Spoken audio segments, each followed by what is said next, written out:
Cinema ప్రపంచంలో కథల ప్రయాణం చాలా ఆసక్తికరంగా ఉంటుంది. ఒక హీరో వద్ద మొదలైన కథ చివరికి ఇంకో హీరో చేతికి పడి పెద్ద హిట్ అవ్వడం సర్వసాధారణం. హీరోలు ఒక్కోసారి కథను ఎంపిక చేసేటప్పుడు తమ ఇమేజ్, అభిమానుల రియాక్షన్, అలాగే బిజినెస్ కాలిక్యులేషన్స్ లాంటి అంశాల్ని పరిగణలోకి తీసుకుంటారు.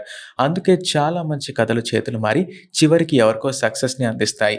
ఇలా పవన్ కళ్యాణ్ అలాగే ప్రభాస్ ఇద్దరూ వదిలేసిన ఒక కథతో రామ్ చరణ్ ఘన విజయాన్ని అందుకున్నారు. ఆ సినిమా మరేదో కాదు, 'నాయక్'. పవన్ కళ్యాణ్ కెరియర్‌లో బ్లాక్ బస్టర్ సినిమాలు ఎన్ని ఉన్నా ఆయన వదిలేసిన సినిమాల లిస్ట్ కూడా అంతే పెద్దవి. 'ఈడియట్', 'అతడు', 'ఇట్లు శ్రావణి సుబ్రహ్మణ్యం', 'పోకిరి', 'అమ్మా నాన్న ఓ తమిళమ్మాయి' ఇటువంటి హిట్స్ మొదట పవన్ కళ్యాణ్ చెంతకొచ్చాయి.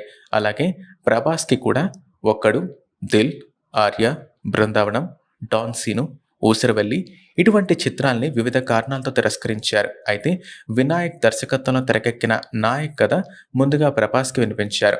అప్పటికే ఆయన 'మిర్చి' సినిమా షూటింగ్‌లో బిజీగా ఉండడంతో ఈ ప్రాజెక్ట్‌ని వదిలేశారు. అంతకుముందు అదే కథని పవన్ కళ్యాణ్ కూడా చెప్పారు. కానీ ఆయన పెద్దగా ఆసక్తి చూపించలేదు. తర్వాత ఆ స్క్రిప్ట్ రామ్ చరణ్ దగ్గరకు వెళ్ళింది. వినాయక్‌తో కలిసి చరణ్ అంగీకరించడంతో 'నాయక్' సినిమా రూపుదిద్దుకుంది. ద్విపాత్ర అభినయం, మాస్ ఎంటర్‌టైన్‌మెంట్ అలాగే దేవిశ్రీ ప్రసాద్ సంగీతం అన్నీ కలిసి రావడంతో ఈ చిత్రం బాక్సాఫీస్ వద్ద పెద్ద విజయం సాధించింది. అలా ఇద్దరు స్టార్ హీరోలు వద్దన్న కథ చివరికి రామ్ చరణ్‌కి ఘన విజయాన్ని సాధించడం విశేషం. 'నాయక్' చరణ్ కెరియర్‌లోనే కమర్షియల్ బ్లాక్ బస్టర్స్‌లో ఒకటిగా నిలిచిపోయింది. ప్రస్తుతం చరణ్ బుచ్చిబాబు దర్శకత్వంలో 'పెద్ది' అనే చిత్రం చేస్తున్నారు. ఈ సినిమా కూడా చరణ్‌కి పెద్ద హిట్ ఇస్తుందని భావిస్తున్నారు.